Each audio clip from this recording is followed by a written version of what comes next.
આગળના લેક્ચરમાં આપણે હાઇડ્રોકાઇનેમેટિક્સ ચેપ્ટરમાં શીખ્યા હતા કે ટાઈપ્સ ઓફ ફ્લો કે કયા ટાઈપ્સના ફ્લો છે. ત્યારબાદ આપણે શીખ્યા હતા કન્ટિન્યુટી ઇક્વેશન. કન્ટિન્યુટી ઇક્વેશન ઉપરથી મેં એક તારવ્યું હતું કે Q is equal two A1 V1 અને એ પછી આપણે રેનોલ્ડ નંબર વિશે પણ માહિતી લીધી હતી. Rho V D by mu dynamic viscosity અને rho D upon eta that is called kinematic viscosity. આ ઇક્વેશન વિશે આપણે આગળના લેક્ચરમાં પ્રૂફ સહિત જાણ્યું હતું. હવે આજે આપણે એ જે ઇક્વેશન ભણ્યા હતા તેના પરથી આપણે થોડાક એક્ઝામ્પલ સોલ્વ કરવા છે. તો ખાસ પહેલાં તો કોઈ બી એક્ઝામ્પલ હાઇડ્રોલિક્સ કે ફ્લુઇડ મિકેનિક્સ કે સ્ટ્રક્ચરલ મિકેનિક્સના હોય તો જો તમારે એક્ઝામ્પલ ગણવા હશે તો વેરી ઇઝી છે, પણ તમારે એની જે પેટર્ન છે એ સમજવી પડશે કે કયા ફ્લોમાં એ આપણને એક્ઝામ્પલની એની ડેફિનેશન કહે છે. એટલે કે એક્ઝામ્પલને સમજવા માટે તમારે એક્ઝામ્પલની રકમ એટલે કે જે તમને ડેટા આપેલો હોય છે ડેટાને ખાસ વિસ્તૃત રીતે આપણે સમજવો પડશે. તો આજે આપણે જોઈએ કે કન્ટિન્યુટી ઇક્વેશન ઉપરથી હું આજે પહેલો એક્ઝામ્પલ પહેલાં એનો પૂરેપૂરો તમને ડેટા એક્સપ્લેન કરું છું. અ પાઇપ ડાયામીટર એટલે કે પાઇપ લીધી છે. બાય સપોઝ મેં અહીંયા ડ્રો કર્યું છે, એક પાઇપ લીધી છે. હવે એ પાઇપનો ડાયામીટર, હવે પાઇપના ટોટલ એના બે સેક્શન હોય. આપણે કન્ટિન્યુટી ઇક્વેશનમાં લીધું હતું કે એક સેક્શન જે હોય એ એન્ટ્રન્સ કે જ્યાંથી મારું ફ્લુઇડ એન્ટર થાય, અને બીજો જે સેક્શન હશે એ શું થશે, એક્ઝિટ સેક્શન એટલે કે જ્યાંથી મારું ફ્લુઇડ શું થશે, એક્ઝિટ થશે. ક્લિયર? તો કે બે સેક્શન છે, સેક્શન 1 અને સેક્શન 2. હવે અહીંયા તમને શું કીધું છે, a pipe diameter at section 1 and 2 એટલે કે પાઇપના બે ડાયામીટરના સેક્શન છે, સેક્શન 1 અને સેક્શન 2 ઇઝ 10 સેન્ટીમીટર અને 15 સેન્ટીમીટર. એટલે કે ડાયામીટર એના એક ડાયામીટર જે છે એટલે કે સેક્શન 1નો ડાયામીટર એ તમને કેટલા સેન્ટીમીટરનો આપેલો છે, 10 સેન્ટીમીટર. અને સેક્શન 2નો ડાયામીટર એટલે કે તમે જો ફિગરમાં જો સેક્શન 2નો ડાયામીટર તમને કેટલા સેન્ટીમીટરનો આપેલો છે, 50 centimetre. Clear?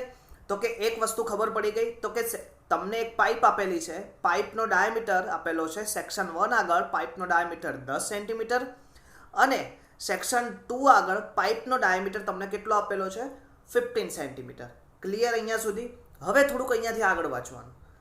Velocity of fluid flow in pipe at section 1 એટલે કે સેક્શન 1 આગળ એટલે કે તમે જો સેક્શન 1 છે કે જ્યાં 10 સેન્ટીમીટર ડાયામીટર છે તે જગ્યાએ વેલોસિટી ઓફ ફ્લુઇડ એટલે કે વેલોસિટી ઓફ ફ્લુઇડ કેટલું છે, તો કે 5 મીટર પર સેકન્ડ. ક્લિયર? તો હવે તમને શું આપેલું, સેક્શન 1 આગળ એનો ડાયામીટર આપેલો છે, એની વેલોસિટી પણ આપેલી છે. હવે આગળ ડેટા વાંચીએ. ટુ ફાઇન્ડ ડિસ્ચાર્જ, ડિસ્ચાર્જ યાની કે ક્યુ યાની કે discharge. To find discharge, Q આપણે શું કરવાનું છે, ફાઇન્ડ કરવાનું છે. As well as to find velocity of fluid flow in pipe at section 2 એટલે કે આપણે જે વેલોસિટી સેક્શન 1 ઉપર આપેલી છે પણ સેક્શન 2 ઉપર આપેલી નથી, તો આપણે સેક્શન 2 ઉપરની વેલોસિટી પણ શું કરશું, ફાઇન્ડ કરશું અને સાથે સાથે એનું ડિસ્ચાર્જ પણ મેઝર કરશું. ક્લિયર? તો હવે આપણને ડેટા આપેલો છે, મેં આખો ડેટા જો તમને અહીંયા દર્શાવ્યો છે. તમારે એક પાઇપનું સેક્શન લીધું, એમાં સેક્શન 2 છે, એક એનો એન્ટ્રન્સ સેક્શન છે અને બીજો એનો એક્ઝિટ સેક્શન છે. જ્યાં એન્ટ્રન્સ સેક્શન આગળ એનો ડાયામીટર કેટલો આપેલો છે, 10 સેન્ટીમીટર અને એક્ઝિટ સેક્શન આગળનો ડાયામીટર આપેલો છે 15 સેન્ટીમીટર.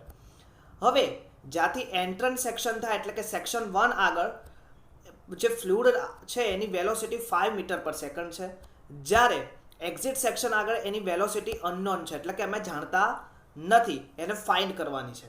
અને સાથે સાથે તમારે ફ્લુઇડનું શું ફાઇન્ડ કરવાનું છે, ડિસ્ચાર્જ. ડિસ્ચાર્જ યાની કે જેટલું ફ્લુઇડ તમે એન્ટર કરો છો અને જેટલું ફ્લુઇડ એમાંથી બહાર આવે છે પર મીટર ક્યુબ પર સેકન્ડ, એટલી સ્પીડે મીટર ક્યુબ પર સેકન્ડે જેટલું ફ્લુઇડ આપણું બહાર આવે એને શું કહેવાય, ડિસ્ચાર્જ. ક્લિયર? હવે તમારે ડિસ્ચાર્જ ફાઇન્ડ કરવું છે અને velocity of at section 2 find કરવું છે. ક્લિયર? હવે તમને બધાને ખબર છે કે કન્ટિન્યુટી ઇક્વેશન સરે કીધું હતું કે Q1 V1 is equal two Q2 V2. હવે અહીં તમને Q2 Q1 A1, હવે A1 તમારે ફાઇન્ડ કરવું પડશે. તો A1 ધારો કે એરિયા, હવે એરિયા તમને ડાયામીટર અહીંયા આપેલું છે ડેટામાં, તો કે d1 is equal two 10 centimetre. તો કે 10 સેન્ટીમીટર ઉપરથી તમે લોકો એરિયા ફાઇન્ડ કરી શકો? તો કે હા. તો કે એરિયા ફાઇન્ડ કરવા માટે પહેલાં d1 is equal two 10 centimetre આપેલું છે. તો 10 સેન્ટીમીટરને તમે 1 સેન્ટીમીટર આપણે 1 મીટર હોય તો 1 મીટર બરાબર 100 સેન્ટીમીટર. તો તમારે મીટરમાં કન્વર્ટ કરવું હોય તો 10 સેન્ટીમીટર કરતાં શું થશે? કમ્પેરેટિવલી ઓછું થશે. તો 0.1 મીટર. હવે મેં નીચે લખેલું 1 મીટર બરાબર 100 સેન્ટીમીટર અને સેન્ટીમીટરને કરતા બનાવીએ તો 100 શું જશે? ડિનોમિનેટરમાં એટલે કે છેદમાં જશે. તો 1/100 ઇન્ટુ મીટર. હવે 10 ભાગ્યા 100 કરો એટલે કેટલું થાય? 0.1 આવે. ક્લિયર? તો હવે 0.1નો એરિયા શોધો. તો A1 is equal to π/4 D square. હવે ડી સ્ક્વેર યાની કે કેટલું? 0.1 મીટર. તો તમને શું મળશે? A1 મળી જશે. ક્લિયર અહીંયા સુધી? હવે તમને વોલ્યુમ તો ઓલરેડી આપેલું જ છે. કયા? સેક્શન 1 આગળ. સેક્શન 1 આગળ વોલ્યુમ તમને કેટલું આપેલું હતું? 5 metre per second. Clear? Same is it is તમને સેક્શન 2 આગળ 50 સેન્ટીમીટર ડાયામીટર આપેલો છે. તો પહેલાં તો તમે ડાયામીટરનું શું કરશો? મીટરમાં કન્વર્ટ કરો એટલે શું થાય? 0.15 મીટર. હવે એનું તમે એરિયા ફાઇન્ડ કરો. π/4 ડી સ્ક્વેર. π/4 ઇન્ટુ 0.15 સ્ક્વેર કરો એટલે તમને આન્સર મળે. ક્લિયર? તો A2 મળી ગયું, તમને A1 મળી ગયું. હવે V2 તમારે ફાઇન્ડ કરવું છે બિકોઝ તો કે સેક્શન 2 આગળ તમને વેલોસિટી કેવી છે? અનનોન છે. તો એ કે ફાઇન્ડ કરવી છે. તો એની માટે તમને એક ઇક્વેશન, કન્ટિન્યુટી ઇક્વેશનનું યાદ આવે. તો કે કયું? તો કે હા. તો કે પહેલું ઇક્વેશન તમને બધાને ખબર છે. A1 V1 is equal two A2 V2. Clear? હવે A1 V1, A1 તમને એરિયા મળી ગયો A1નો સેક્શન 1 આગળ, એનું વેલોસિટી મળી ગઈ ઇઝ ઇક્વલ ટુ એરિયા મળી ગયો 2 આગળ સેક્શન આગળ. હવે એની વેલોસિટી કેવી છે? અનનોન છે. તો તમે વેલોસિટીને કરતા બનાવી દો. તો કે મેં કરતા બનાવીને જો તમને અહીંયા બતાવ્યું છે તો શું થશે? તમને V2 મળી જશે. ક્લિયર? હવે તમારે ડિસ્ચાર્જ ફાઇન્ડ કરવું છે. હવે ડિસ્ચાર્જ ફાઇન્ડ કરવા માટે તમે કન્ટિન્યુટી ઇક્વેશનમાં તમે લખ્યું હતું Q is equal two A1 V1 is equal two A2 V2 is equal two A3 V3. હવે ઓલરેડી તમને Q1 શોધવું હોય તો પછી કોઈ આપણે અલગથી બીજું કોઈ ફાઇન્ડ કરવાની જરૂર નથી. તમને એરિયા ઓફ 1 સેક્શનનો મળી ગયો, એનું વેલોસિટી 1 સેક્શનની મળી ગઈ. તો એની ઉપરથી તમને ડાયરેક્ટલી ડિસ્ચાર્જ મળી જાય. તો ડિસ્ચાર્જ કેટલું? મેં હમણાં જ કીધું મીટર ક્યુબ પર સેકન્ડ જેટલું મળશે. હવે એ સમજવું હોય તો બાય સપોઝ એરિયાનો યુનિટ શું થશે? Metre square. વેલોસિટીનો યુનિટ મીટર પર સેકન્ડ. તો મીટર સ્ક્વેર ઇન્ટુ મીટર તો શું થશે? Metre cube per second. Unit ખાસ ધ્યાન રાખજો. ફ્લુઇડ મેકેનિક્સ, હાઇડ્રોલિક્સના એક્ઝામ્પલ કરતા હોઈએ ત્યારે યુનિટનું બહુ જ ઇમ્પોર્ટન્ટ રહેલું છે. યુનિટ જો ખોટો લખાઈ જશે તો એના માર્ક્સ જવાના ચાન્સીસ વધારે છે. તો ખાસ યુનિટ આપણો ભૂલ ના પડવો જોઈએ. ક્લિયર? તો ડિસ્ચાર્જ મને મળી ગયું અને એ ઉપરથી મને V2 મળી ગયું. ક્લિયર? તો કે તમને ફાઇન્ડ કરતા આવડે. તો મેન વસ્તુ શું છે? તો કે એનો ડેટા. હવે ડેટા ખાસ રીડ કરતા આવડી જાય તો એક્ઝામ્પલ સરળ છે. GTUમાં છેલ્લા 3 વર્ષથી આવી જ ટાઈપના એક્ઝામ્પલ પૂછાયેલા છે. તો શું તમને ફાવે? ક્લિયર? નેક્સ્ટ એક્ઝામ્પલ તરફ જઈએ. હવે નેક્સ્ટ એક્ઝામ્પલ તરફ જતાં પહેલાં મારે તમને એક વસ્તુ સમજાવી છે. હવે ઉપરનું એક્ઝામ્પલ તમે સમજ્યા એ ઉપરથી એક વસ્તુ કે અહીં પાઇપના આરછેદનું ક્ષેત્રફળ વધ્યા. હવે પાઇપનો આરછેદ પહેલાં કેવો હતો? ટેપર સેક્શન હતો, પણ પહેલાં કેવો હતો? કમ્પેરેટિવલી લો. પછી ધીરે ધીરે ઇન્ક્રીઝિંગ થતો જતો હતો. તો કે પાઇપનો ડાયામીટરનું ક્ષેત્રફળ ઇન્ક્રીઝ થાય તો તેની વેલોસિટીમાં શું થાય છે? કમ્પેરેટિવલી ઘટાડો થાય છે. પાઇપનો ડાયામીટર વધે એમ એની વેલોસિટી શું થાય? ઘટે. ક્લિયર? આવડશે? ક્લિયર? તો પહેલો એક્ઝામ્પલ આવી રીતનો હતો. વેરી ઇઝી હતો. નથી ખબર પડતી તો ફરીથી એક વખત એનો રિવાઇઝ કરો આ લેક્ચરને, કે જેથી શું કંઈક ક્વેરી હોય તો સમજી શકીએ. અને પછી પણ નથી ખબર પડતી તો મારો નંબર જે તે જ્યારે આપણે ચલાવતા હોઈએ ત્યારે એના કોર્નરમાં મારો કોન્ટેક્ટ નંબર આપેલો છે. તો એ કોન્ટેક્ટ નંબર ઉપરથી તમે મને કોલ કરીને તમારે ક્વેરી સોલ્વ કરી શકો છો. ક્લિયર? Next example number 1. હવે એક 75 mm diameter GI pipe, GI યાની કે ગેલ્વેનાઇઝ આયરન પાઇપ માંથી 10 મીટર પર સેકન્ડના વેગથી 10 મીટર પર સેકન્ડની વેલોસિટીથી ફ્લુઇડ પાસ થાય છે. હવે વોટર ડિસ્ચાર્જ ઇઝ ફાઇન, કે વોટરનું ડિસ્ચાર્જ કેપેસિટી ફાઇન કરો. ક્લિયર? હવે તમને શું કીધું? એક પાઇપ કેટલા છે? 75 mm વ્યાસવાળી છે. હવે 75 mm વ્યાસવાળી પાઇપ છે તો એનો વેગ કેટલા વેગથી પાસ થાય છે? તો 10 મીટર પર સેકન્ડ. તો તમને D1 આપી દીધું, તમને V1 આપી દીધું. હવે હાર નથી માનવાનું, ક્યુ શોધવાનું. તો ક્યુ ઉપર તમને ખબર પડી જાય, ક્યુ ઇઝ ઇક્વલ ટુ A1V1. હવે એરિયા તમને 75 mm હોય તો 75 mm 75 mm ને તમે મીટરમાં કન્વર્ટ કરી શકો. ક્લિયર. હવે 10 મીટર પર સેકન્ડ છે તો કે મીટર ડાયામીટરમાંથી તમે મીટરમાં કન્વર્ટ કરો અને એના ઉપરથી તમે એરિયા ફાઇન્ડ કરો અને એરિયા ઉપરથી A1V1 ઇક્વેશનમાં નાખો તો તમને ક્યુ મળી જાય. Clear. Same is it is. હવે અહીંયાથી નેક્સ્ટ સ્ટેપ શરૂ થાય. પાઇપના છેડે એટલે કે પાઇપના જે એક્ઝિટ પોઈન્ટ છે ત્યાં 25 mm ડાયામીટરનું રિડ્યુસર શું કરવામાં આવ્યું છે, પુટઅપ કરવામાં આવ્યું છે. તો ફ્લુઇડનો વેલોસિટી ફાઇન્ડ કરો. કયા પોઈન્ટ ઉપર? એક્ઝિટ પોઈન્ટ આગળ. એટલે કે જે રિડ્યુસર મૂકવામાં આવ્યું છે એ જગ્યા ઉપર તમને શું કીધું છે, એની વેલોસિટી ફાઇન્ડ કરો. ક્લિયર. તો હવે 25 mm તમને ડાયામીટર આપેલો હોય તો તમને શું મળશે? D2. સેક્શન 2 આગળનો તો D2 મળી જાય. હવે D2 ઉપરથી તમે શું ફાઇન્ડ કરી શકો દોસ્તો? તો D2 ઉપરથી તમે A2 ફાઇન્ડ કરી શકો. A2 ફાઇન્ડ થઈ જાય તો તમે લોકો વેલોસિટી ફાઇન્ડ કરવા માટે તમે લોકોએ હમણાં જ એક ઇક્વેશન લીધું તો કે Q1V1 is equal two Q2V2. હવે Q1 A1 બંને ડેટા આપણને આપેલા છે, એટલે A1V1 ડેટા ક્લિયર છે, ઇઝ ઇક્વલ ટુ A2V2. હવે A2 તમને શું આપેલું છે? ઓલરેડી 25, એટલે એની પરથી એરિયા ક્રિએટ થઈ જાય. તો તમારે શું ફાઇન્ડ કરવાનું રહે? V2. તો V2 ને તમે કરતા બનાવી શકો અને તમે આન્સર લાવી શકો. ક્લિયર. તો હવે તમે અહીંયા જો બધો ડેટા મેં અહીંયા તમને આપેલું છે. 2 સેક્શન હતા, 2 સેક્શનમાંથી એક સેક્શન આગળનો જે પ્રવાહી પાસ થાય છે ત્યાં એનો ડાયામીટર 75 mm છે અને એ જ જગ્યાએ એની વેલોસિટી 10 મીટર પર સેકન્ડ છે. હવે જ્યાંથી ફ્લો પાસ થઈને તેના અંતિમ છેડા ઉપર રિડ્યુસર પુટઅપ કરવામાં આવ્યું છે. રિડ્યુસર યાની કે શું થાય કે ફ્લોને કંટ્રોલ કરે, એટલે કે ફ્લો એ જગ્યાએ વેલોસિટી શું હશે? મેં હમણાં જ કીધું, આડછેદમાં ક્ષેત્રફળ વધે એટલે કે ક્રોસ સેક્શનલ એરિયા વધે તો એની વેલોસિટી ઘટે. આડછેદમાં ક્રોસ સેક્શનલ એરિયા ઘટે તો એની વેલોસિટી શું થાય? વધે.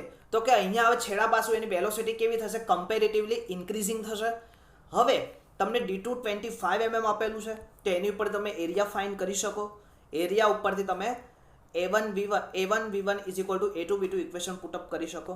હવે મેં અહીંયા આપેલું છે Q ફાઇન્ડ કરવાનું છે. તો હવે તમને બધાને ખબર છે સેક્શન એક આગળ D1 તમને કેટલું આપેલું? 75. હવે A1 તમને π/4 75 સ્ક્વેર કરી શકો. તો π/4 કરો તો 4 ઇન્ટુ ટોટલ આન્સર આવે.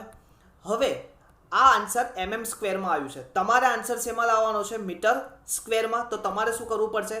1 મીટર બરાબર 1000 mm, 1000 mm થાય. તો તમારે મીટરમાં આન્સર લાવવો હશે તો તમારે શું કરવું પડશે? 1/1000 સ્ક્વેર કરવો પડશે. મેં અહીંયા તમને દર્શાવેલું છે. ક્લિયર.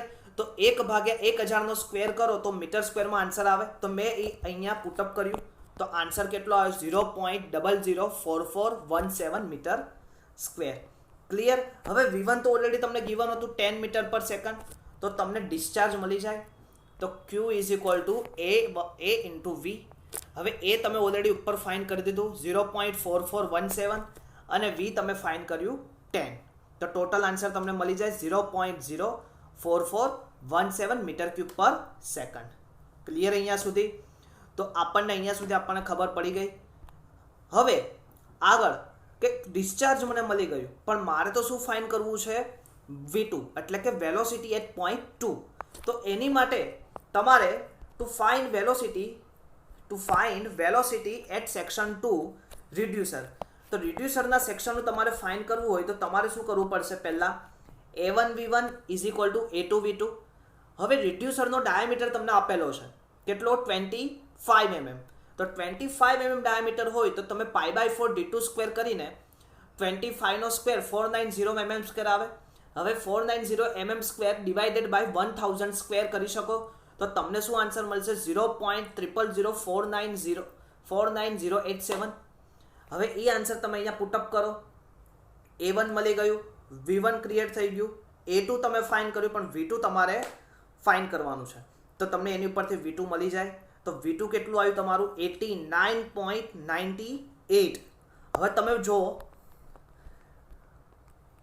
V1 આગળ 75 mm ડાયામીટર હતો તો વેલોસિટી કેટલી હતી એની? 10 મીટર પર સેકન્ડ. અને હવે ડાયામીટર તમારો કેવો થયો 25 mm, તો એની સામે તમારી વેલોસિટી કેટલી થઈ 90 mm થઈ 90 mm થઈ મીટર પર સેકન્ડ થઈ. તો હવે તમને ખાસ ખબર પડી ગઈ કે મેં હમણાં જ તમને કીધેલું હતું કે પાઇપના આડછેદનું ક્ષેત્રફળ વધતા તેની વેલોસિટીમાં ઘટાડો થાય છે અને પાઇપના આડછેદનું ક્ષેત્રફળ ઘટતા તેની વેલોસિટીમાં શું થાય છે વધારો થાય છે. એટલે કે area is inversely proportional to the velocity. Clear? એની જ ઉપરથી આપણું કન્ટિન્યુટી ઇક્વેશન આવી ગયું A1V1 is equal to Q discharge. Okay, તો હવે આ એક્ઝામ્પલમાં ખબર પડે ઉપરના જેવો જ હતો. હવે એક એક્ઝામ્પલ તમારે મને જાતે કરીને આપવાનો છે. એ મને કમેન્ટ બોક્સમાં આપો, અધરવાઇઝ ગૂગલ ક્લાસમાં મને સબમિટ કરાવો, અધરવાઇઝ મારા નંબર ઉપર મને વોટ્સઅપ કરીને આપો. તો સેલ્ફમાં એક્ઝામ્પલ છે, પહેલાં હું સમજાવી દઉં. એક પાઇપનો ડાયામીટર આપેલો છે, એક છેડે 10 સેન્ટીમીટર એટલે કે 10 સેન્ટીમીટર ડાયામીટર છે અને બીજા છેડાનો ડાયામીટર તમને આપેલો છે 30 સેન્ટીમીટર. હવે તમારે શું આપેલું, જો હવે આગળ વાંચો, જો પ્રવાહનો વેગ એટલે કે વેલોસિટી 4 મીટર પર સેકન્ડથી વધતો ના હોય તો ડિસ્ચાર્જ શોધો. હવે તમને અહીંયા બહુ ધ્યાનથી સમજવા જેવું છે. જો પ્રવાહનો વેગ 4 મીટર પર સેકન્ડથી વધતો ના હોય તો ડિસ્ચાર્જ શોધો. હવે આ એક્ઝામ્પલમાં તમને જાણવા મળે કે સૌથી પહેલાં વેલોસિટી તમને આપેલી છે, ડાયામીટર તમને આપેલા છે. તો ડાયામીટર ઉપરથી તમે વેલોસિટી બંને બાજુ 4 મીટર સ્ક્વેર માટે કરી શકો. તો બંને માટે તમે અત્યારે 4 મીટર પર સેકન્ડ લઈ લો, પણ એની કરતાં તમે total discharge Q is equal to A into V કરો તો તમને ફાઇન્ડ થઈ જાય. અને A અને V ફાઇન્ડ થઈ જાય તો એની ઉપરથી તમે બંને પોઈન્ટ ઉપર એરિયા ફાઇન્ડ કરીને એની વેલોસિટી કહી કે બાય સપોઝ A પોઈન્ટ ઉપર એટલી અને 2 સેકન્ડ ઉપર એટલી. પણ બંનેમાંથી તમારી વેલોસિટી 4 મીટર પર સેકન્ડ કરતાં વધારે થવી જોઈએ નહીં. તો તમે જાતે કરી શકશો. તો તમારી ઉપર હું આ એક્ઝામ્પલ છોડું છું કે ઉપરના 2 એક્ઝામ્પલ પરથી તમે આ એક્ઝામ્પલ સરળતાથી કરી શકશો એ આશા રાખું છું. ક્લિયર? હવે એક્ઝામ્પલ નંબર આગળ. હવે અહીંથી હું રેનોલ્ડ નંબરના થોડાક એક્ઝામ્પલ સોલ્વ કરાવવા માંગુ છું. હવે એક 300 mm ડાયામીટરની એક પાતળી ટ્યુબ છે, એનો ડિસ્ચાર્જ 0.1 મીટર ક્યુબ પર સેકન્ડનું ડિસ્ચાર્જ થઈ રહ્યો છે. પ્રવાહીની ડેન્સિટી, માસ density 900 kilogram per metre cube અને શ્યાનતા યાની કે viscosity 0.4 newton into second per metre square. હવે શ્યાનતા, વિસ્કોસિટી, હવે તમને વિસ્કોસિટી કઈ 2 પ્રકારની હતી મેં કીધેલું હતું, કાઇનેમેટિક વિસ્કોસિટી અને dynamic viscosity. By suppose you are studying in kinematic viscosity here, so your unit is different, but here Newton into second per meter square, that unit is you are known that dynamic viscosity. Clear? તો તમારે શું find કરવું, 0.4 newton into second per meter square and find which types of flow in fluid and that can be used by Reynolds number equation. હવે Reynold number equation માટે હું થોડીક જાણકારી લઈ લઉં. મેં તમને ત્યાં 3 કન્ડિશનો લખાવેલી હતી કે રેનોલ્ડ નંબરમાં RN ઇઝ ઇક્વલ ટુ 2000 કરતાં ઓછું આવે, that is flow is laminar flow. 2000 થી 4000 ની વચ્ચે આવે, that is flow is transition flow. Not that this flow is not a laminar flow, not that turbulence flow, is transition flow. And your flow RN number is greater than 4000, that flow is called turbulence flow. Clear? હવે અહીંયા તમને density આપેલી છે ઉપરના રકમમાં 900 kilogram per metre cube, diameter 300 mm ઉપરથી એને મીટરમાં કન્વર્ટ કરું 0.3, મ્યુ આપેલું છે એટલે કે dynamic viscosity 0.4 newton into second per metre square. હવે ડી આપેલું તો એની ઉપરથી એરિયા મળે π/4 0.3 સ્ક્વેર. ક્લિયર? તો એરિયા આપણને કન્ડક્ટ થઈ જાય. હવે તમારી પાસે ક્યુ ફાઇન્ડ કરવું છે because velocity is not defined. તો વેલોસિટી ફાઇન્ડ કરવા માટે તમને ડિસ્ચાર્જ આપેલું, ડિસ્ચાર્જ અને એરિયા આપેલા, તો એની ઉપર તમને વેલોસિટી ફાઇન્ડ થઈ જાય. તો Q is equal to AB, Q is equal to 0.1 and V is equal to A is equal to 0.0704. Clear? તો એની ઉપરથી વેલોસિટી મળી જાય. હવે Reynold number equation Rn rho V D by mu, rho यानी कि मास डेंसिटी, वी यानी कि वेलोसिटी, डी यानी कि डायमीटर ऑफ पाइप, म्यू यानी कि डायनेमिक विस्कोसिटी. હવે ખાસ વસ્તુ એ તો છે જ, પણ મારે આ પણ સમજવી છે. તો કે માસ ડેન્સિટીનો unit metre per kilogram per metre cube, velocity unit metre per second, and diameter unit metre, and dynamic viscosity unit newton into second per metre. એટલે મેં અહીંયા જો newton into second per metre લખેલું છે. હવે તમે જોઈ શકો છો એને સોલ્વ કરતાં તમારે પાસે એક ઇક્વેશન આવે છે. ધેટ ઇક્વેશન તમે જો શું થાય છે,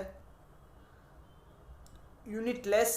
તો Reynold number is unitless property. Clear cut your mind.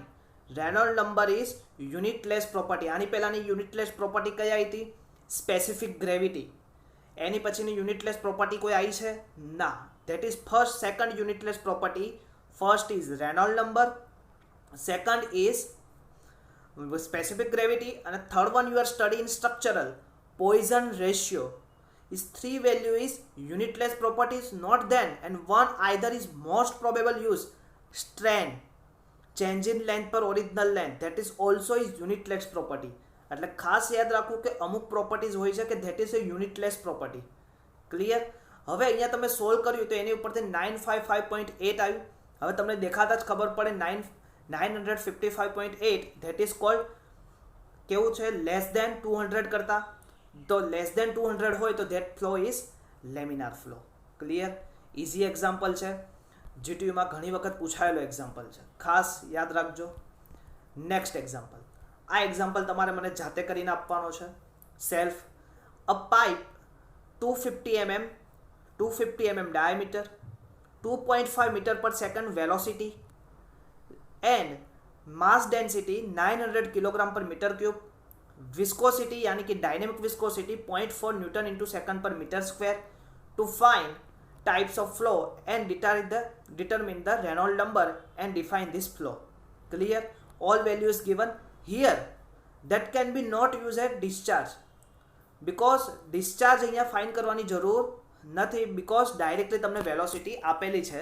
એટલે વેલોસિટી આપેલી હોય તો તમે ડિસ્ચાર્જને શું કરી શકો? અલગથી રીતે ફાઇન્ડ કરી શકો. પણ જ્યારે તમને આરએન જ ફાઇન્ડ કરવાનું કીધું હોય ત્યારે ડિસ્ચાર્જ ફાઇન્ડ કરવાની તમારે કોઈ જ વિશિષ્ટ જરૂર છે નહીં. તો મને ફાઇન્ડ કરી દેશો એનો આરએન કેવી રીતનું આવશે? ક્લિયર? નેક્સ્ટ. હવે આ એક્ઝામ્પલ બી હજુ સેલ્ફ આપું. 0.95 વિશિષ્ટ ઘનતાવાળું ઓઇલ એક 20 સેન્ટીમીટર વ્યાસવાળી પાઇપમાંથી શું થાય છે? પાસ થાય છે. જો પ્રવાહ દર 50 લિટર પર સેકન્ડ અને ઓઇલની સ્નિગ્ધતા 1 પોઈઝ હોય તો પ્રવાહનો પ્રકાર નક્કી કરો.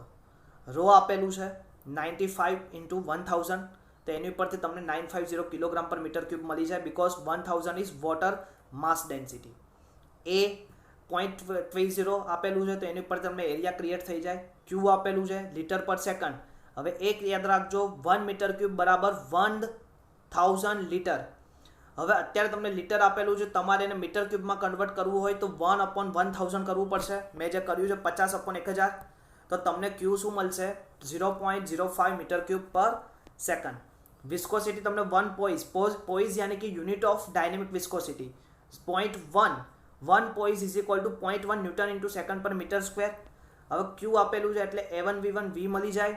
વી ઉપરથી તમે રેનોલ્ડ નંબર ફાઇન્ડ કરો. હવે રેનોલ્ડ નંબર તમારો 2000 કરતાં વધારે, that flow is transition type flow, because your flow is greater than 2000 but less than 4000. એટલે કે બિટવીન છે એની વચ્ચે છે કોનાથી? 2000 અને 4000ની વચ્ચે.